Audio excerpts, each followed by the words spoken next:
आज प्रथमच मालेगावात आलेले आहेत. मी रिपब्लिकन पार्टी ऑफ इंडियावर आपल्या सगळ्याकडून सर्वप्रथम साहेबांचे अभिनंदन व स्वागत करतो.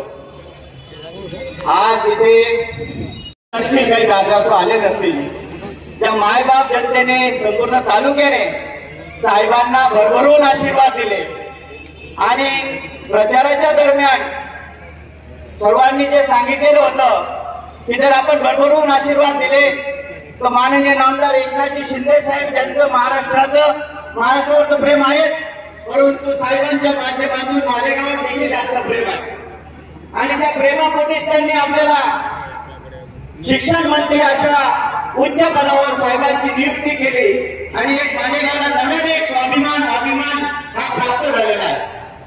मला जास्त बोलायचं नाही, वक्ते भरपूर आहेत, परंतु साहेबांनी आजपर्यंत जो शब्द दिलेला आहे त्यापेक्षा कैक पटीने तो शब्द पूर्ण करून इतरही बऱ्याचशा गोष्टी आणलेल्या आहेत. आणि साहेबांनी जो आपल्याला शब्द दिलेला आहे की मालेगावला इंजिनिअरिंग कॉलेज, या मालेगावला वैद्यकीय कॉलेज हे इथे येणार आणि इथल्या तरुणांना रोजगार मिळणार, तसेच संपूर्ण महाराष्ट्रातील लोक इथे येऊन शिक्षणासाठी येणार.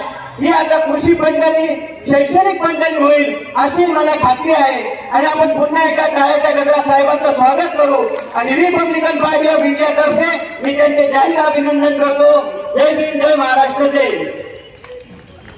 ताज्या व महत्त्वाच्या बातम्या बघण्यासाठी प्ले स्टोअरवर जा, प्रबलभूमी ॲप डाउनलोड करा व या धावपळीच्या जीवनात अपडेट राहा.